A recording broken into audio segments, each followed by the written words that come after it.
What's up, ladies and gentlemen, boys and girls? Welcome to my YouTube channel. நம்ம boys Madan and Dhanush இருக்காங்க. So India versus England one day series நடந்து முடிஞ்சிருக்கு. First match பயங்கரமா ஜெயிச்சாங்க. சரி, okay, one day சீரீஸ்லயாவது ஏதாவது கொஞ்சம் மானத்தை காப்பாத்திக்கலாம்னு பார்த்தா அடுத்து ரெண்டு மேட்ச்லயும் தோத்துட்டு இந்த சீரீஸையும் கோட்டை விட்டுருக்காங்க. இதுக்கு நடுவுல நிறைய ஸ்பெகுலேஷன்ஸ் தட் ரோஹித் சர்மாவோட கரியர் முடிய போகுது, தலைவன் வந்து ரிட்டையர்ட் ஆக போறான், இது மாதிரி கம்யூனிகேட் பண்ணிட்டாங்க selectors. You are not a part of the 2027 world cup scheme of things, so it is your கால்னு ரோஹித் சர்மா கிட்ட சொன்னதாகவும், லார்ட்ஸ் மேட்சோட ரோஹித் சர்மா வந்து ரிட்டையர்ட் ஆக போறாருன்னு ஒரு பெரிய பரபரப்பு. பார்த்தா தலைவன் லார்ட்ஸ்ல வந்து ஒரு 135 அடிச்சாப்ல. டேய், எனக்காடா எண்டு கார்டு போடுறீங்க, எனக்கு எண்டே கிடையாதுன்னு ஒரு நாக்கு. Rohit Sharma, Virat Kohli, of course Virat Kohli is playing beautifully as ever. So Virat Kohli டெஃபினட்டா 2027 வேர்ல்ட் கப் ஆடுவாரு அப்படின்னு நம்ம எல்லாரும் எதிர்பார்க்கலாம். Even Rohit Sharma is gonna play. I don't think there is any change. Your thoughts about that, Madan? தான் ப்ரோ, என்னன்னா ரோஹித் சர்மா அதுக்கு இன்டர்வியூ சொல்லியிருந்தாரு, எக்ஸ்டர்னல் நாய்ஸ் இருக்கட்டும், அது தண்ணி ஜாலியா ஃபன்னா இருக்குன்னு சொல்லிட்டு. சரி, அவர் போயிட்டு இருந்து முடிவு பண்ணியிருந்தா 2023 அப்புறமே போயிட்டு இருப்பாரு. சோ ஹி டிட்டர்மைண்ட், அதாவது உடம்பெல்லாம் மாத்தி ஃபிட்னஸா மாத்தி நல்லா பண்ணிருக்காரு. அவரோட பெர்ஸ்பெக்டிவ் என்னன்னா 2023 வேர்ல்ட் கப்ல அவரோட பேட்டிங் அப்ரோச் மாத்திட்டாரு. 2013 சீரீஸ்ல எல்லாம் பார்த்தோம், அந்த ஆஸ்திரேலியா சீரீஸ்ல வந்து 200+ அடிப்பாரு, 100 அடிச்சா டாடி 100 தான். அந்த மாதிரி ஆடுற ஆளு 2019 வேர்ல்ட் கப்ல 500 அடிச்சிருக்காரு. இப்போ ஒரு ரெக்கார்ட் நான் சொல்றேன் கேளுங்க. இங்கிலாந்துல one of the top 100 in ODI, அதாவது 800 அடிச்சிருக்காரு. அதுக்கு மேல இருக்கிறது ஜோ ரூட், அவர் 70 மேட்ச் ஆடிருக்காரு, 10. அப்புறம் டாப், அதாவது டாப்ல வந்து அதிகமான 100 பை விசிட்டிங் பிளேயர் 10, அதுக்கு டாப்ல இருக்கிறது டான் பேட்மேன் 11. அதிகமான 100 ஓடிஐ 100 ஆஸ் ஓபனர் 6. அது கீழே இருக்கிறது யாருன்னா சச்சின், இவர் தான் ஃபர்ஸ்ட். சோ லார்ட்ஸ்ல அடிச்ச ஒரே ஒரு ஓடிஐ 100 வந்து ரோஹித் சர்மா மட்டும் தான். சோ இந்த மாதிரி பல சம்பவங்களை பண்ணி ஓடிஐக்கு ஸ்பெஷலிஸ்டா வந்து ஒரு 20-25 ஓவர் ஆட்டாருன்னா அதுக்கப்புறம் ஒரு பீஸ்ட் பால் எல்லாம் உண்மையிலேயே ஃபுட்பால் மாதிரி தெரியும், எந்த மாதிரி அடிப்பாரு. சோ அந்த மாதிரி பிளேயரை சவுத் ஆப்பிரிக்கா மாதிரி கண்டிஷன்ல நல்ல பவுன்ஸ் ஆகும், அவர் மாதிரி புல்ஷாட் அடிக்கிறது, இந்த மாதிரி ஓடிஐ ஃபார்மட்ஸ் அவரை மாத்திருக்காங்க, லாங்கிவிட்டி கேம் நடக்க போகுதுன்றப்போ. சோ இந்த மாதிரி ஒரு எக்ஸ்பீரியன்ஸை அசால்ட்டா ஜஸ்ட் பிஃபோர் 1 இயருக்குள்ள எப்படி நீங்க ரைட் ஆஃப் பண்ணுவீங்கன்னு எனக்கு தெரியல. இதுவே 2025 ஏர்லி ஸ்டேஜ்னா ஓகே, டீம் வந்து 2 வருஷத்துக்கு அகடா பாக்குறாங்கப்பா, சுமன் கில கேப்டன்சி பண்ண மாதிரி எப்படி நீங்க சாம்பியன்ஸ் ட்ராஃபில அப்படியே அவுத்து விட்டுட்டு திருப்பி வந்து அவர் கேப்டன் ஆகிட்டீங்க, அது கூட அக்செப்டட், ஓகே டிரான்சிஷன் சொல்லிட்டு. பட் ஒரு வருஷம் தான் இருக்கு, சாலிடா உங்களுக்கு வந்து ஒரு 15 ஓடியே எஃப்டிபிடே இருக்கு. நியூசிலாண்டோட ஒரு 3, வெஸ்ட் இண்டீஸோட ஒரு 3, அப்புறம் ஸ்ரீலங்காவோட 3, பாசிபிளி பங்களாதேஷ் கூட ஏசியா கப் இந்த மாதிரி இருக்கும். சோ உங்களுக்கு லெஸ் தென் 20 ஓடிஐ கேம்ஸ் தான் இருக்கு ஃபார் த வேர்ல்ட் கப்ன்றப்போ நீங்க எந்த தைரியத்துல வந்து ரோஹித் சர்மா பிளேயரை ரீப்ளேஸ் பண்ண போறீங்க, யாரை வச்சு ரீப்ளேஸ் பண்ணுவீங்க அப்படின்னு கொஸ்டின் கேட்டா பதில் கிடையாது. எங்களுக்கு சீனியர் பிளேயர் தேவையில்ல அப்படின்னு சொல்லிட்டு ஒரு மாதிரி அதுப்பா சுத்தி எனக்கு இந்த கேம் தோத்தாலும் ப்ரூவ் பண்ணியாச்சு, அப்புறம் மத்த நீங்க பாத்துங்க அப்படின்ற மாதிரி தான் இருந்தது. ரொம்ப பின் பாயிண்ட் பண்ற மாதிரி இருக்கு. வயசாயிடுச்சு ஃபிட்னஸ்ல அங்க எக்ஸ்ட்ரா கவர்ல ஒரு 4 பிடிச்சாரு, அதெல்லாம் பாத்தீங்கன்னா நீங்க சிவம் துபையோட நல்லா சிவம் துபையோட நல்லா இதுக்கு மேல உங்களுக்கு சொல்றதுக்கு எதுவும் கிடையாது, அவ்வளவுதான் சொல்ல முடியும். இல்ல, ரோஹித் சர்மாவை பொறுத்த வரைக்கும் நிறைய பேர் சொல்லியிருக்காங்க, அவர் பார்க்க இப்போ ஒரு உடம்புல குறைச்சிட்டாரு, பட் அவர் வந்து கொஞ்சம் தொப்பையும் தொந்தியுமா இருக்கும் போதே அவரோட மேட்ச் ஃபிட்னஸ் ரொம்ப டிஃபரெண்டா இருக்கும் ப்ரோ. மேட்ச்ல வந்து அவர் ரொம்ப fit, running between the wickets என்னைக்குமே அவர் கஷ்டப்பட்டது இல்ல, டைவிங் அரௌண்ட் த ஃபீல்ட் ரொம்ப சகஜமா வந்து டைவ் அடிப்பாப்ல, ஏன் ஷோல்டர் டிஸ்லோகேட் ஆகி அவரே அப்படி அட்ஜஸ்ட் பண்ணிட்டுலாம் வந்து ஃபீல்டிங் பண்ணுவாப்ல. அது மாதிரி அவர் மேட்ச் ஃபிட்னஸ் என்னைக்குமே அவர் குறை வச்சதே கிடையாது. உங்களுக்கு என்னடா உடம்பு போட்டுருச்சா, அதையும் ரெடி பண்றதுதான் 10 கிலோ குறைச்சிட்டு வந்தாப்ல. ஸோ ரோஹித் சர்மா அவரோட ஸ்டேட்மெண்ட்டை ரொம்ப கிளியரா நேற்று காமிச்சிட்டாரு, அவர் ஒரு beast of a batsman in one day. So என்னை பத்தி இந்த ஸ்பெகுலேஷன்ஸ்லாம் வைக்காதீங்க ராஜா, நான் வந்து கண்டிப்பா 2027 வேர்ல்டு கப் ஆடாம போக மாட்டேன்னு அவர் எல்லாருக்கும் ப்ரூவ் பண்ணிட்டாரு, கௌதம் கம்பீருக்கும் ப்ரூவ் பண்ணிட்டாரு அப்படின்னு நம்ம எடுத்துக்கலாம். மதன் சொன்னதுல ஒரு இன்ட்ரெஸ்டிங்கான ஃபேக்டர் வந்து நான் கவனிச்சேன். அதாவது ரோஹித் சர்மா நீங்க சொன்ன மாதிரி 2023 வேர்ல்டு கப்ல அவரோட கேமை வந்து ரொம்ப அக்ரெசிவா மாத்தினாரு, ரொம்ப செல்ஃப்லெஸ்ஸா டீமுக்காக போயிட்டு நான் ஒரு எக்ஸ்ப்ளோசிவ் ஸ்டார்ட் கொடுக்க போறேன், நான் லாங் இன்னிங்ஸ் ஆட மாட்டேன், மீனிங் அது என்னோட ப்ரையாரிட்டி இல்ல அப்படின்னு அவர் கேமே சேஞ்ச் பண்ணி அவர் கேப்டனா இருக்கிறதுனால மாத்தினாரு. அது நமக்கு வந்து த்ரூ த வேர்ல்டு கப் நமக்கு ஹெல்ப் பண்ணாலும் ஃபைனல்ஸ்ல மட்டும் அது பேக் ஃபயர் ஆயிடுச்சு. அந்த சுச்சுவேஷன்ல அந்த ஷாட் ஆடி இருக்க வேணாம், அந்த கேட்சை டிராவிஸ் ஹெட் பிடிச்சிருக்க வேணாம், நிறைய விஷயங்கள் நடக்காம இருந்தா நமக்கு ஃபேவரபிளா வந்திருக்கும். பட் நீங்க சொன்ன மாதிரி அவர் வந்து அவரோட ஒன் டேல அவரோட டைம் எடுத்து ஆடுவார். நேத்து சேஸ்ல கூட பாத்தீங்கன்னா 380 சேஸா இருந்தாலும் initially he took is time. எப்பவுமே பாத்தீங்கன்னா ஃபர்ஸ்ட் 100 வந்து அரௌண்ட் ஒரு 120-130 பால்ஸ் ஆடுவாரு, ஃபர்ஸ்ட் 50 அரௌண்ட் ஒரு 70 பால்ஸ்ல அடிப்பாரு, அதுக்கப்புறமா 100ல இருந்து நெக்ஸ்ட் 100 அந்த டபுள் செஞ்சுரி எல்லாம் சொன்னார் இல்லையா, அதெல்லாம் 30 பால் அடிப்பாரு, அந்த மாதிரி இருக்கும் ஆக்சிலரேஷன். ஸோ மதன் சொன்ன மாதிரி பயங்கரமா ஃபுட்பால் மாதிரி தெரியும் 100 அடிச்சாருன்னா. ஸோ அந்த டெம்ப்ளேட்லயே ஆடினாருன்னா ஐ திங்க் 2027 வேர்ல்டு கப்ல India will do really well. But ah அதுக்கு ஒரு பெரிய தடையா நமக்கு இருக்க போது கௌதம் கம்பீரோட அப்ரோச்னு எனக்கு 100% தோணுது ப்ரோ. ஏன்னா இந்த சீரிஸ் பாருங்க, ஃபர்ஸ்ட் மேட்ச் வந்து நம்ம ஒரு 258க்கு அவங்களை ஆல் அவுட் பண்ணி நம்ம வந்து சேஸ் பண்ணிட்டோம். அக்சர் பட்டேல் அண்ட் வாஷிங்டன் சுந்தர் ரொம்ப நல்லா பியூட்டிஃபுல்லா பேட்டிங் பண்ணாங்க. செகண்ட் மேட்ச்ல இஷான் கிஷனை உள்ள டீம் உள்ள கொண்டு வர்றதுக்கான அவசியம் என்ன? எனக்கு எனக்கு எனக்கு என்ன புரியலன்னா, எனக்கு மட்டும் தான் இப்படி தோணுதா தெரியல, இஷான் கிஷனுக்கு ரொம்ப எட்ஜ் கொடுக்குற மாதிரி எனக்கு தோணுது. எப்படியாவது இஷான் கிஷானை டீம் உள்ள கொண்டு வரணும் அப்படின்ட்டு அந்த காம்பினேஷன்ஸே அதுக்காக மாத்துற மாதிரி எனக்கு ஃபீல் ஆகுது. எனக்கு என்னன்னா, லாஸ்ட் மேட்ச் வந்து பும்ரா இன்ஜோர்டு. நான் கேக்குறேன், குல்தீப் யாதவ் ஆடலாம்ல. குல்தீப் யாதவ் மாதிரி ஒரு எக்ஸ் ஃபேக்டரை நீங்க பெஞ்ச் பண்ணிட்டு, எனக்கு புரியல. சிவம் டுபே ஆடுறாப்ல, 4 பேசர்ஸ் பும்ரா இல்லைன்னா ஃபுல் அண்ட் ஃபுல் நாங்க 4 பேசர்ஸ் ஆடுறோம், ஆனா இஷான் கிஷன் ஆடணும் அப்படின்னு இஷான் கிஷனை இவ்வளவு பேக் பண்ண வேண்டிய அவசியம் என்ன ஒன் டே ஃபார்மேட்ல? தனுஷ் நீங்க சொல்லுங்க. இஷான் கிஷான் வந்து ஒன் டே ஃபார்மேட்டுக்கு வந்து யூஸ்வலா ஒன் டே ஃபார்மேட் நம்ம இஷான் கிஷான் மாதிரி பிளேயர்லாம் ஒரு கீப்பர் என்ற ரோலுக்கு வச்சுதான் அப்படியே இன்க்ளூடிங் பேட்ஸ்மேன் நம்ம பார்ப்போம். ராகுல்னு ஒருத்தர் இருக்கும்போது நமக்கு இஷான் கிஷான் தேவையே கிடையாது. முதல்ல ஒன் டேக்கு லிட்டரலா தேவை கிடையாது. ஏன்னா இஸ் அ பக்கா T20 பிளேயர், அதுல டவுட்டே கிடையாது. டெஸ்ட்டுக்குமே வந்து ஒரு ஆப்டான பிளேயர் கிடையாது, ஒன் டேக்குமே ஒரு ஆப்டான பிளேயர் கிடையாதுன்னு சொல்ல மாட்டேன். இப்போ ஒரு நீட் கிடையாது டீமுக்கு. அதுதான் no disrespect to Ishan Kishan. கிடைச்ச ஆப்பர்ச்சுனிட்டிஸ்ல அவர் ரொம்ப நல்லா பண்ணிருக்காரு, 100 எல்லாம் 200 அடிச்சிருக்காரு. அடிச்சிருக்காரு. அதெல்லாம் அவர் நல்லா தான் ஆடுறாரு. I am not saying Ishan Kishan is playing badly. நான் என்ன கேக்குறேன்னா, ஒன்னு ஒர்க் ஆகும் போது அதை மாத்திட்டு இஷான் கிஷன் உள்ள சொருவி அந்த காம்பினேஷனை அவ்வளவு ட்வீக் பண்றதுக்கான அவசியம் தான் என்னோட கேள்வி. சொல்லுங்க. ஆல்ரெடி இதை கில்லுக்கு பண்ணாங்க, கில்லுக்கு வச்சு பண்ணி ட்ரை பண்ணாங்க. டீமோட காம்பினேஷன்ஸ் நல்லா இருந்த டீம் காம்பினேஷன்ஸ் மாத்தினாங்க, ஒர்க் அவுட் ஆகல. அதுக்கப்புறம் நமக்கு என்ன நடந்ததுன்றது தெரியும். சோ இது வந்து இன்னும் அப்படியே கண்டினியூ ஆச்சுன்னா, கம்பீர வந்து சிம்பிள் ப்ரோ. நம்ம கம்பீர் கிட்ட எவ்வளோ மைனஸ் எனக்குமே இருக்கு. நம்ம எவ்வளோ ஒரு கான்ட்ரவர்சி வச்சு அதே ஒரு டிபேட்டே நம்ம பேசலாம். ஆனா கம்பீருமே ஒரு பிளேயர் வந்து டீமுக்கு சூட் ஆகலாம், கண்டிப்பா அவரை வச்சு கண்டினியூ பண்ண மாட்டாரு. நம்ம நிறைய பேர் பாத்துட்டோம். அதுக்கு பெஸ்ட் எக்ஸாம்பிள் கில்லு. ஏன்னா கில்லு மேல வச்ச அந்த பிரச்சனை எல்லாத்துக்குமே வந்து ஃபுல் ஸ்டாப் வச்சுட்டாரு அவரு. கில்ல வந்து ஸ்குவாட்ல இருந்து ரிமூவ் பண்ணி T20ல. சோ அந்த மாதிரி இதே ஃபார்ம் வந்து கண்டினியூ ஆச்சுன்னா கண்டிப்பா இஷான் கிஷான் கூட இவங்க அடுத்த சீரீஸ் எல்லாம் இவங்க நம்ம பார்க்க முடியாது. இஷான் கிஷான் கண்டிப்பா அவர் யோசிக்காம டிராப் பண்றாரு. சாம்சன் அவ்வளவு நல்லா விளையாடுனாரு வேர்ல்டு கப். அவ்வளவு நல்லவனா சொல்ல தேவையில்ல, அடி அப்படி. அதாவது எக்ஸ்ட்ரா நான் தான் சொல்றேன் பிரஷர். அப்ப சுப்மன் கில்லா சஞ்சு சாம்சனான்னு பாக்குறப்ப சஞ்சு சாம்சன் கொடுத்ததுனாலதான் ஒரு விக்கெட் கீப்பர் அடிஷன் உங்களுக்கு கிடைச்சிருக்கு, ஒரு பிளஸ். அதுக்கப்புறம் உங்களுக்கு வேர்ல்ட் கப் வச்சு கடைசி மினிட் வரைக்கும் எடுத்த முடிவு. ஏன்னா கம்பீர் அவ்வளவு நல்லவரா இருந்தா ஸ்ரேயஸ் ஐயரை வந்து இவ்வளவு தள்ளி வந்து கேப்டன்சி பண்ணிருக்க மாட்டாரு. அதனால அந்த அளவுக்கு இல்ல. இஷான் கிஷன் இப்ப பட்டிதருக்கு கொடுத்துருக்கணும், இல்ல இப்ப பட்டிதருக்கு கொடுத்துருக்கணும். அவர் அப்படியே ஸ்கிப் பண்ணி இப்ப ஸ்ரேயஸ் ஐயர் கொடுத்தாரு. இல்ல சொல்றேன், இஷான் கிஷான் கண்டினியூ பண்ண மாட்டாருன்றேன்.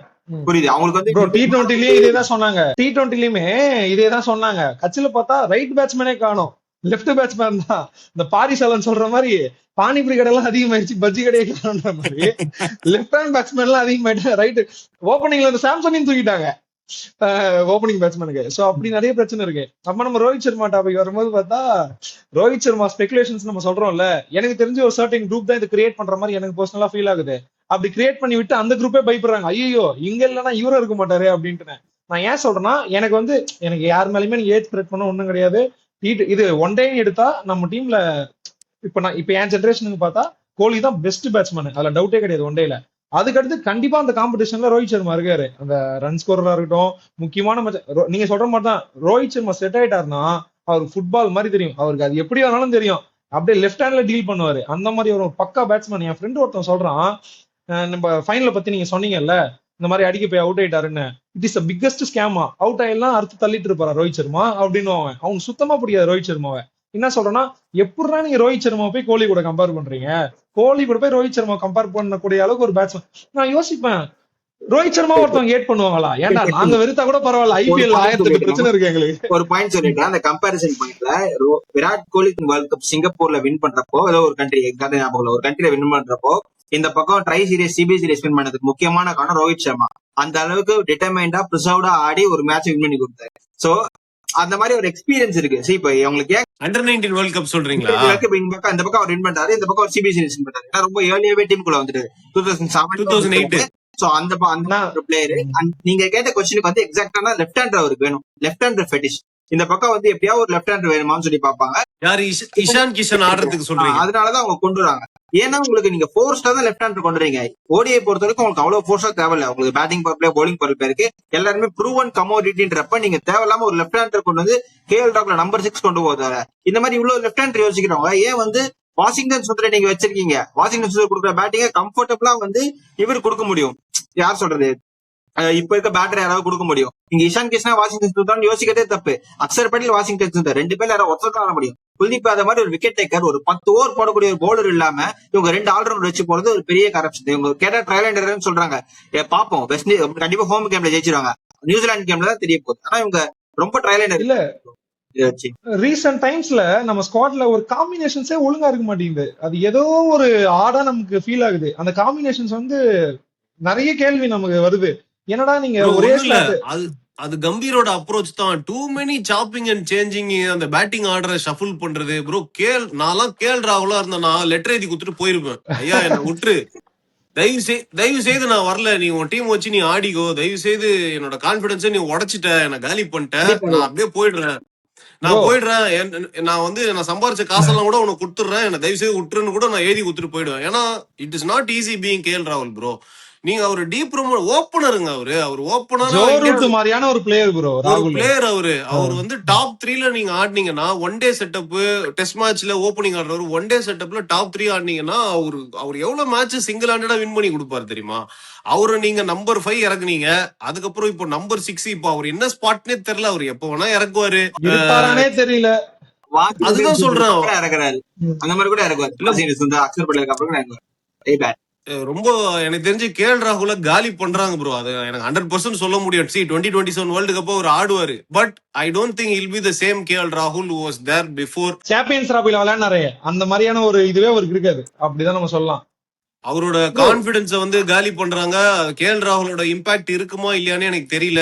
கௌதம் கம்பீரோட அந்த சாப் அண்ட் சேஞ்ச் அப்ரோச் வந்து T20ல வேணா ஒர்க் ஆகும், லாங்கர் ஃபார்மேட்ஸ்ல, one day formats and test ஃபார்மேட்ஸ்ல I don't think it is gonna help India at all. அதுதான் நமக்கு பேக் ஃபயர் ஆகும்னு எனக்கு தோணுது.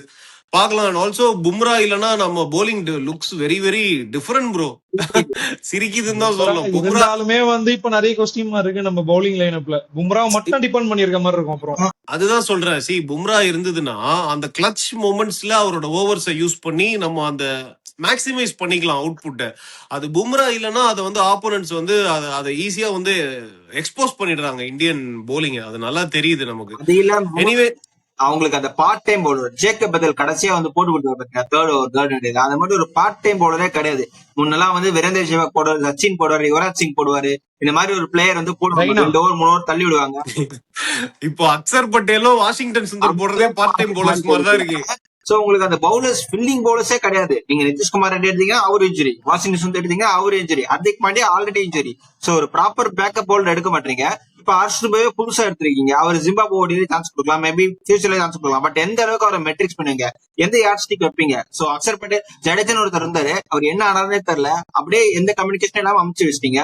ஷமிக்கு அப்படிதான், சிராஜ் நல்லா போட்டிருந்தாரு, அவரை தூக்கி வந்து திருப்பி வந்து வேணாம்னு சொல்லி அமைச்சிட்டீங்க. சோ உங்களுக்கு அந்த கம்யூனிகேஷன்ஸே இல்ல. உங்களுக்கு இப்ப பேசிக்கா வந்து குர்னன் பேர் நல்லா போட்டாரு, பட் ஒன்ஸ் ஹி ஃபெயிலிங், நமக்கு திருப்பி கன்சிஸ்டன்டா பெர்ஃபார்ம் பண்ண முடியுமான்னு யோசிக்கணும். அவங்களுக்கு தேவையான பிளேயர்ஸ், அவங்களுக்கு செட்டான பிளேயர்ஸ் மட்டும் சொல்றாங்க. கௌதம் கம்பீர் எதிராக சொன்னா வந்து நான் சாம்பியன்ஸ் டிராபி ஜெயிச்சிருக்கேன், வேர்ல்ட் கப் ஜெயிச்சிருக்கேன்னு சொன்னாரு. சாம்பியன்ஸ் டிராபி ஜெயிச்சதுக்கு முழுசு காரணம் வந்து ரோஹித் சர்மாவோட கேப்டன்சி தான். அவர் அதே டீம் அதே செட்டப் என்ன மாதிரி வேர்ல்ட் கப் இருந்துச்சோ அதே மாதிரி ஆடினாரு, சிராஜோட ஆடினாரு, ஸ்ரேயஸரோட ஆடினாரு, இதே மாதிரி தான் ஆடினாங்க.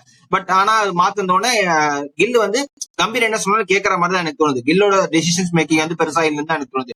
அதனாலதான் வந்து நம்ம கம்பீர் அடிக்கிறோம். அப்ப ஜெயிச்சதுக்கான மூல காரணம் வந்து ரோஹித் சர்மா தான். நீங்க வந்து பிளக்ஸ் பண்ணிக்க வேண்டிய அவசியம் இல்லை. நம்ம கம்பீரை மட்டுமே அடிக்கிறோம். ஒண்ணு நோட் பண்ணுங்களேன், அகர்கரை ஏன் யாருமே அடிக்க மாட்டீங்க? எனக்கு கம்பீர் மேல எவ்வளவு ஒரு வெறுப்பு இருக்கோ அதே வெறுப்பு எனக்கு அகர்கர் மேலயுமே இருக்கு. கம்பீரை விட நக்கலா பதில் சொல்லுவார் அகர்கர். இன்னும் ட்ரிகர் பண்ணோம் நம்மள. அகர்கர் பேசுற நம்ம கேக்குற கேள்விக்கு அவர் சொல்ற பதில் வந்து ரொம்ப ட்ரிகர் பண்ணோம். அதுக்கு என்னன்னா அகர்கரோட ஜாப் வந்து அந்த செலக்ஷனோட முடிஞ்சு போயிருது. ஒரு ஸ்குவாட் அனௌன்ஸ் இங்க கிரவுண்டுக்கு வந்ததுக்கு அப்புறமும் எடுக்கிற டிசிஷன் எல்லாம் கம்பீர் தானே கம்பீர் தான் எடுக்கிறாரு. அந்த சுமன் கில் இருக்காரு, பட் சுமன் கில் பெருசா பேச முடியாது. சுந்தர் எடுத்ததுக்கு காரணமும் அப்படிதான். ப்ரோ 100% சொல்றேன். பேட்டிங் ஆர்டர் வந்து சுப்மன் கில்லாம் டிசைட் பண்ணல ப்ரோ. கௌதம் கம்பீர் தான் டிசைட் பண்றாரு பேட்டிங் ஆர்டர். அது மட்டும் எனக்கு நல்லா தெரியுது. ஏன்னா ராணாலாம் எப்பயா இருக்குவாங்க ராணாவை. see அது கீழே டிசைட் credits பண்றதா. credits to Harshit Rana given opportunitiesல அவர் நல்லா பண்ணிருக்காரு ப்ரோ. அதனால அந்த ஃபேவரட்டிசம் நிறைய பேரால புரிஞ்சுக்க முடியலதான். பட் அவர் he has performed well. So Harshit ராணாவை நம்ம we need not criticize அப்படின்னு நினைக்கிறேன். எனிவே மூவிங் ஆன் டு அவர் சிஎஸ்கே. அந்த ஸ்டீஃபன் பிளெமிங் எக்ஸிட் ஆனதுக்கு அப்புறம் பெருசா எதுவும் ஃபர்தர் டெவலப்மெண்ட்ஸ் இல்ல, ஹேமங் பதானி அப்படி இப்படின்னாங்க. பட் அதுக்கப்புறம் ஒரு இன்ட்ரெஸ்டிங்கான மேட்டர் என்ன அப்படின்னு பாத்தீங்கன்னா, ஹெட் கோச் யார் வராங்களோ அதை ஃபர்ஸ்ட் நாங்க ஃபிக்ஸ் பண்ணிட்டு அதுக்கப்புறம் தான் நாங்க டீம் ஸ்ட்ராட்டஜி யாரை வச்சுக்கலாம், யாரை ரிலீஸ் பண்ணலாம், அது எல்லாமே நாங்க அதுக்கப்புறம் தான் வந்து பிளான் பண்ண போறோம் அப்படின்ற மாதிரி சொல்லியிருக்காங்க. So first job is to rope in the head coach. அதுக்கப்புறம் தான் அந்த ஸ்ட்ராட்டஜி அதை சுத்தி இருக்கும்னு சொல்லியிருக்காங்க. இன்ட்ரெஸ்டிங்கான விஷயம் என்னன்னா, தலைவன் எம்எஸ் தோனி அந்த டென்ல இருந்து இப்ப வெளியே வந்து கொஞ்சம் நிறைய மேட்சஸ், இந்தியா இங்கிலாந்து மேட்சஸ்ல எல்லாம் இங்கிலாந்துல ஆல்மோஸ்ட் எல்லா மேட்சும் அவர் வந்து லைவா பார்த்தாரு. அந்த லைவ் கமெண்ட்ரி கேட்டுக்கிட்டு பார்த்தாரு. ஸோ ஒரு புதுசா ஒரு டெவலப்மெண்ட் என்ன சொல்றாங்கன்னா, ஹீஸ் கோனா பி இந்த decision making authorities, squad building எல்லாத்துலயுமே சிஎஸ்கேல ரொம்ப இன்வால்வ்டா இருக்க போறாரு. இன்ஃபேக்ட் ஹெட் கோச்சை செலக்ட் பண்றது கூட அவரோட இன்புட் இருக்க போகுது. அதனாலதான் இந்த கேம்ஸ் எல்லாம் வந்து அவரு அப்சர்வ் பண்றாரு. இன்ஃபேக்ட் இங்கிலாந்துலயே வந்து மெக்கல் மீட் பண்றதுக்குலாம் ஏதோ சான்ஸ் இருக்கு அப்படின்ற மாதிரிலாம் ஒரு சில பேர் சொல்லிட்டு இருந்தாங்க. சோ எனக்கு தெரியல. அஸ்வின் ப்ரோ கூட சொல்லியிருந்தாரு, MS Dhoni as a mentor சிஎஸ்கேக்கு அவரோட ஜாப் வந்து ரொம்ப ஒரு குரூஷியலா இருக்கும். அவர் இருந்தா அந்த வால்யூம் ஆஃப் பால்ஸ் பிராக்டிஸ் பண்றது அதை பத்தி எல்லாம் சொல்லியிருந்தாங்க. எம்எஸ் தோனி ஃபர்ஸ்ட் கேப்டனா இருக்கும்போது நிறைய பால்ஸ் வந்து பிராக்டிஸ் பண்ணுவாங்க. இப்போ வந்து அந்த பிராக்டிஸ் பண்றது ரீசெண்ட் இயர்ஸ்ல ரொம்ப குறைஞ்சிருக்கு அப்படின்ற மாதிரி எல்லாம் சொல்லியிருக்காங்க. So what is the role of MS Dhoni?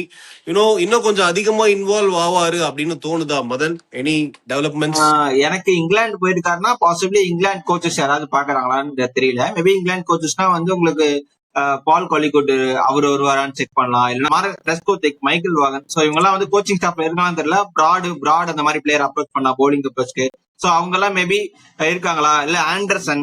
So தெரியல, இவங்க எல்லாம் வந்து கோச்சிங் ரோல் இருக்காங்க. மேபி டிஸ்கஸ் பண்ணலாம்னு நான் சொல்றேன். ஸ்குவாட்ல எடுப்பாங்களே தவிர கோச்சிங்ல எடுக்க மாட்டாங்க. இல்ல ஒரு டிஸ்கஷன் சொல்றேன். மேபி அங்க இங்கிலாந்து நிறைய டயர் கோச்சஸ் இருப்பாங்க, அதனால அவங்க செக் பண்ண போயிருக்காங்கன்னு தெரியல. அப்படி இல்லைன்னா 100 பாலுக்கு நெக்ஸ்ட் லீக்ல வந்து சிஎஸ்கே வந்து சைன் பண்ண போதா, அந்த கேம்ஸும் இருக்கும். சோ பாசிபிளி அந்த ஏன்னா ஒரு மேனேஜ்மெண்ட் சைடு வந்துட்டாருன்னா அதுவும் பாக்கணுன்றதுனால இருக்கலாம். பட் எனக்கு தெரிஞ்ச வரைக்கும் எனக்கு தெரியல. மேபி இங்கிலாந்து வந்து குவாலிஃபைடு கோச்சஸ் யாரும் கிடையாது. அப்படியே ட்ரையல் அண்ட் எரர் தான், நம்ம ட்ரை பண்ணி பார்க்கலாம்னு சொல்லிட்டு. மத்தபடி ஜானதன் ட்ராட் இருக்காரு. ஜானதன் ட்ராட் வந்து இப்ப வேற எங்கேயும் நேஷனல் ஷெட்ல சைன் பண்ணிருக்கான்னு நினைக்கிறேன். ஆப்கானிஸ்தானோட பட் நாட் ஷோர். ஏன்னா உங்களுக்கு ஐபிஎல் மாதிரி பாக்குறப்ப உங்களுக்கு ஃபுல் டைமா இருக்கணும். அவங்க பாக்குறப்ப எப்படி பாப்பாங்கன்னா, எனக்கு வந்து ஃபுல்லா இருக்கணும். ஏன்னா உங்களுக்கு ஐபிஎல் முடிஞ்ச உடனே எம்எல்சி முடிஞ்ச உடனே 2 monthsல வந்து இப்ப 100ல சைன் பண்ணா 100க்கு அப்புறம் பாத்தீங்கன்னா உங்களுக்கு திருப்பி இது போயிடுது, பிபிஎல் போகுது. பிபிஎல் முன்னாடி சவுத் ஆப்பிரிக்கா டோர்னமெண்ட் வருது. சோ அந்த மாதிரி உங்களுக்கு ஆக்குபைடா இருக்கும். ஆல்மோஸ்ட் ஒரு 8-9 months ஆக்குபைடா இருக்கணும்ன்றப்போ தென் அந்த மாதிரி பிளேயர்ஸ் தான் பாப்பாங்க. It is difficult bro. நம்ம வந்து ஸ்டீஃபன் பிளெமிங் போயிட்டாருன்னு சொல்லிடணும். பட் அந்த வேக்கம் எவ்வளவு பெருசா இருக்கு பாருங்க. அவ்வளவு ஈஸியா வந்து இதான்னு சொல்ல முடியல. தெரியல. இல்ல நான் என்ன கேக்குறேன்னா, is it a sign that MS Dhoni is going to be more involved with CSK's decision making தான் நான் நினைக்கிறேன். அது டெஃபினட்டா வெளியே போல மட்டும் தெரியுது. நீங்க என்ன சொல்றீங்க, ஜென் மோடுக்கு வெளியே போயிடாருன்னு சொல்லிட்டு. பட் அது போல இஸ் ஆக்டிவ்லி இன்வால்விங். பாசிபிளி இந்த டீமை கொஞ்சம் வந்து டிரான்சிஷன் பண்ணி செட் பண்ணி கொடுத்துட்டு போலான்ற தாட் ப்ராசஸ்ல இருக்கு. பட் அவ்வளவுதான். இனிமே வந்து பிளாக் டிக்கெட் வாங்கி தலை லாஸ்ட் கேம்லாம் கிடையாது. தலை இனிமே டக் அவுட் தான் அப்படின்னு கிளியரா தெரியுது. தனுஷ், உங்களுக்கு ஏதாவது தாட்ஸ் இருக்கா அபவுட் தலைவன் எம்எஸ் தோனி? கண்டிப்பா ஒரு ஹெட் கோச் ஆக மாட்டாருன்னு தெரியுது. அவர் மென்டார் தான் ஒரு கரெக்டான ரோல். ஹெட் கோச் ஆக மாட்டாருன்னு எனக்கு தோணுது நான் சொன்னேன். இன்னொன்னு என்னன்னா, எனக்கு ரீசெண்ட் டைம் நான் கொஞ்சம் சில நியூஸ் எல்லாம் பார்த்தேன். நான் ஓஜஸ் பத்தி நிறைய விஷயம் எல்லாம் பார்த்தேன். எனக்கு என்னமோ அப்படியே பக்காவா சூட் ஆக வரும்னு தோணுது. ஓஜஸ் வந்தா நம்ம டீமோட அப்ரோச்ல இருந்து எல்லாமே மாறுமோ, நம்மளோட அந்த ஸ்குவாட் பில்டு மாறுமோ. எனக்கு கேட்டா டோனி பிளஸ் ஓஜஸ் இவங்க 2 பேர் சேர்ந்தா ஒரு மாதிரி ஃபயரா இருக்குமோன்னு எப்பவுமே நம்ம ஒரு ஆசைப்படுற மாதிரி இந்த ஆசையும் படுறேன். நடக்குமான்னு தெரியல. ஆனா பாண்டியா நியூஸ் வந்து ஓரளவுக்கு ரொம்ப ஹாட்டா போகுது இப்ப ரீசெண்ட் டைம்ஸ்ல. ஓபன் பண்ணாலே பாண்டியா இன் எல்லோ ஜெர்சி தான் பாக்குற மாதிரி இருக்கு. அதான் இந்த காம்பினேஷன்ஸே பாருங்க, அந்த 3-8 டிராகன்ஸ் மாதிரி செட் ஆகுமோன்னு தோணுது. எப்ப நம்ம பில்டப்பே கொடுக்க வேணாம். இல்ல ஆனா ஹர்திக் பாண்டியா சிஎஸ்கே வந்தாருன்னா கண்டிப்பா எம்எஸ் தோனியோட இன்வால்வ்மெண்ட் பெரிய லெவல்ல இருக்கும். அது மட்டும் நல்ல உறுதியா சொல்ல முடியும். அண்ட் சோ சிஎஸ்கே ஃபேன்ஸை பொறுத்த வரைக்கும் நெக்ஸ்ட் திங் வந்து ஹெட் கோச் யாருன்னு சைன் பண்ணுவாங்க. அதுக்கப்புறம் தான் இந்த ஹர்திக் பாண்டியா ட்ரேட் அது எல்லாமே. ஆகஸ்ட் ஃபர்ஸ்ட் வீக் கொடுத்திருக்காங்க டெட்லைன். இப்போதைக்கு நான் படிச்ச வரைக்கும் August first week. So that going forward உங்களுக்கு ரீடென்ஷன் சப்மிஷன் அதுக்கப்புறம் 1 monthல சப்மிட் பண்ணும். ஜேஎஸ்கேக்கு வந்து ஏதாவது டிராஃப்ட் நெட்ல மாத்த முடியுமான்னு செக் பண்ணோம். சோ உங்களுக்கு அந்த டைம் லைனே ரொம்ப கம்மி. நாம முதல்ல பேசிட்டு இருந்தோம், அவங்க வந்து ஜேஎஸ்கே டீமை தான் வந்து ட்ரையல் அண்ட் எரரா பார்க்க போறாங்க. நீ தான் வந்து இந்த பொறி எப்படி பண்ணுது, பெர்ஃபார்ம் பண்ணுது அப்படின்றத பார்த்துட்டு தான் உங்களுக்கு வந்து ஐபிஎல் பெர்ஃபார்மன்ஸ் எப்படி இருக்கும் நம்ம மெஷர் பண்ணலாம். மேபி அந்த சேஞ்சஸ் பண்ணலாம். பட் ஜேஎஸ்கேக்கு பார்க்கறதுக்கு முன்னாடி நமக்கு இருக்க பெரிய விஷயம் என்னன்னா, நம்ம ஐபிஎல் ரிட்டென்ஷன்ல யாரை கொடுக்க போறீங்க, ட்ரேட்ல யாரை கொடுக்க போறீங்க, எல்லா டிசிஷனும் இந்த ஹெட் கோச் எடுக்கும். ஸோ அதுல வந்து எம்எஸ் தோனி இன்வால்மெண்ட் ஆறாருனாலுமே ஹெட் கோச்சோட இன்புட்ஸ் ஜாஸ்தி இருக்கணும். ஸோ நீங்க அங்கேயே வந்து எம்எஸ் தோனிக்கு செகண்ட் பில் ஆட ஆரம்பிச்சிட்டீங்கன்னா தென் உங்களோட பவர் வந்து கம்மியாயிடும். இப்போ சேம் ஃபில்மிங் வந்து இனிஷியல் இருந்தே எம்எஸ் தோனிக்கு அசிஸ்டன்ஸ் அவரோட டிசிஷன் இருக்கும். இவர் வந்து ஓவர்லே பண்ணி அதை வந்து மாஸ்டர் பண்ணி போயிட்டு இருப்பாரு. ரெண்டு பேருக்கும் அந்த செகண்ட் ஃபீல்ட்ல ஆடுறது பெட்டரா இருக்கும் ஸ்டீவன் ஃபில்மிக்கு. இப்ப புதுசா ஒரு ஹெட் வரப்போகுதுன்னா அஸ்வின் கூட மென்ஷன் பண்ணிட்டாரு. ஸோ டிசிஷன் மேக்கிங் வந்து ஹெட் கோச்ல இருக்கும். பட் இன்ஃபுளுன்ஸ் வந்து எம்எஸ் தோனி இருக்கலாம். மேபி இது பண்றதுனா டேக் யுவர் சாய்ஸ். அப்படிதான் வந்து 2 வருஷம் பண்ணிட்டு இருந்தாரு எம்எஸ் தோனி. நமக்கு ரிசல்ட் எப்படி போச்சுன்னு தெரியணும். பட் ஆனா அங்க எடுக்கிறவங்க வந்து அவங்க டிசிஷன் ஃபுல்லா இருக்கணும். ஸோ தட் அவங்க ஓனர்ஷிப் எடுத்து பண்ணா பெட்டரா இருக்கும்னு என்னோட தாட்ஸ். பட் அங்கேயும் எம்எஸ் தோனி இன்ஃபுளுன்ஸ் ஜாஸ்தி இருந்ததுன்னா அவங்க வந்து மேபி அந்த கான்ஃபிளிக்ட் கிளாஷ் நம்ம எம்ஐ இந்தியன்ஸ் மாதிரி ஆகக்கூடாதுன்ற ஒரு தாட் ப்ராசஸ்ல எனக்கு மைண்ட்ல ஓடுது. 3 பேரும் ஒரு பேர் சொல்லலாம். அதாவது அவங்களோட விஷ், அப்புறம் அவங்களோட அசம்ஷன், யாரு வருவா ஒரு கெஸ் மாதிரி. சோ யாரு நம்ம 3 பேரும் ஒரு நேம் சொல்லலாம். அதுல எது ஒர்க் அவுட் ஆகுது, 3 பேரும் ஒர்க் அவுட் ஆகாமலையும் போலாம். சரி, ஒரு சும்மா அது ஒரு இது மாதிரி. ஃபர்ஸ்ட் மதன் சொல்லுங்க. எனக்கு வந்து ராகுல் டிராவிட் as கோச், பவுலிங் வந்து அஸ்வின். நீங்க தனுஷ்? நான் தான் லாஸ்டா சொல்லுவேன். நான் தானே இந்த கொஸ்டின் கேட்டேன். சரி, எனக்கு என்ன தோணுதுன்னு சொல்றேன். எனக்குமே ராகுல் டிராவிட் வந்து ரொம்ப நல்லா இருக்கும். But I have a feeling Hemang Badani தான் போறாங்கன்னு எனக்கு தோணுது. ஏன் சொல்றேன்னு கேளுங்க. ஏன்னா I think they're looking at a coach who can coach all the 3 teams. இந்த பிரான்ச்சைஸ்ல இருக்கக்கூடிய 3 டீமையும் கோச் பண்றதுக்கான ஆளா தான் பாக்குறாங்கன்னு நினைக்கிறேன். ஐ எம் நாட் ஷூர் ராகுல் Dravid will give that commitment. ஏன்னா சிஎஸ்கேக்கு அது பண்றதுக்கு அவருக்கு விருப்பம் இருந்தாலும் ஜேஎஸ்கே, எம்எல்சில டிஎஸ்கே இதெல்லாம் ஒரு கோச் பண்றதுக்கு விருப்பம் தெரிவிப்பாரா அப்படின்னு எனக்கு தெரியல. சிஎஸ்கே பொறுத்த வரைக்கும் ஐபிஎலுக்கு மட்டும் ஒரு தனி கோச் வச்சுக்கிட்டு மத்த 2 டீமுக்கு தனி கோச் போறாங்களா அப்படின்றது எனக்கு தெரியல. வேலையை குறைக்கணும்னு 3 டீமுக்கும் ஒரே கோச் ஸ்டீஃபன் பிளமிங் மாதிரி வேணும்னு யோசிக்கும் போது ஹேமங் பதானி அந்த ஜாபை கொஞ்சம் ஈஸியா பண்ணுவாரு. ஆல்ரெடி நமக்கு டெல்லி கேபிட்டல்ஸும் பண்ணியிருக்காரு, ஐபிஎல்லையும் பண்ணியிருக்காரு. அப்படின்னும் போது ஃபாரின் லீக்ஸும் கொஞ்சம் டைட்டிலும் அடிச்சிருக்காரு. அந்த மாதிரி சினாரியோல பார்க்கும்போது I think Hemang Badani might edge ஓவர்னு எனக்கு தோணுது. I am not sure. அவர் வந்தாதான் நல்லா இருக்கும்னு நான் சொல்லல.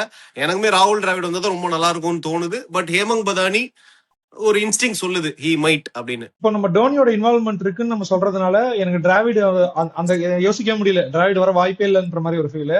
என்னோட விஷயம் வந்து ஆடம் வில்சன் வந்தா நல்லா இருக்கும். ஆனா ஹேமங் பதானி தான் இவங்க போடுவாங்கன்ற மாதிரி எனக்கு அசம்ஷன் சொல்லுது. பவுலிங்க்கு வந்து அஸ்வின் வந்தா நல்லா இருக்கும். சோ இவங்க யாரை ப்ரிஃபர் பண்ணுவாங்கன்னு தெரியல. எனக்கு கண்டிப்பா அஸ்வின் இவங்க போட்டாங்கன்னா எனக்கு என்னமோ பயங்கரமா ஒர்க் அவுட் ஆகும்னு தோணுது. ஏன்னா ஒரு சேப்பாக் பிச் கண்டிஷன் பயங்கரமா, சேப்பாக் பிச் இல்ல எந்த பிச்ல மேட்ச் நடந்தாலும் பிச் ரிப்போர்ட் பக்காவா கொடுப்பாரு அஸ்வின். சோ அந்த மாதிரி ஒரு விஷயம் இருக்கு. ஆனா இவங்க ஹேமங் பதானி தான் இவங்க ஹெட் கோச்சா போவாங்கன்னு எனக்கு ரொம்ப ஹெவியா என்னோட இன்ஸ்டிங்க் எல்லாம் சொல்லுது. சோ நம்ம வெயிட் பண்ணி பார்ப்போம் என்ன நடக்குதுன்னு. ஆனா ஆடம் ஓஜஸ் மட்டும் ஹெட் கோச்சா வந்தாருன்னா சூப்பரா இருக்கும். அந்த அப்ரோச்சே மாறும். பார்க்கலாம். ஆடம் ஓஜஸும் ஒரு நல்ல சாய்ஸ் தான். மேபி ஏன்னா இப்ப அவர் வந்து எம்எல்சில சியாட்டில் ஆர்கஸ் பண்ணிட்டு இருக்காரு. சோ அந்த மாதிரி டைனமிக்ஸ்ல 100ல ட்ரெண்ட் மேபி அவர்கிட்ட கூட பேசிருக்கலாம். யாரு கண்டா இப்ப நடக்க போகுது இல்ல சம்மர்ல, என்ன வேணா நடக்கலாம். எல்லாமே கேமரா வச்சு விமல் குமார் கேட்டாதான் தெரியும். அவரு தான் அங்க சுத்திக்கிட்டே இருக்காரு. அஸ்வின் சேனல் இருப்பாரு ஹிந்தியில. சோ அவரு தான் அங்க பண்ணிட்டு எல்லாம் கூட பேசிட்டு இருக்காரு. பாக்கலாம். கடைசியில இதோ உங்களுக்காக ஒரு சர்ப்ரைஸ் கொடுப்பாங்க சிஎஸ்கே. சைன் பண்ற போறாங்க. ரொம்ப ஃபீல் பண்ணீங்க. எதுக்கு நீங்க இவ்வளவு கஷ்டப்பட்டு அந்த ரஜினி சார் டெம்ப்ளேட் இருக்கும்ல முத்துல வேணாம் ஒற்று அதுதான்.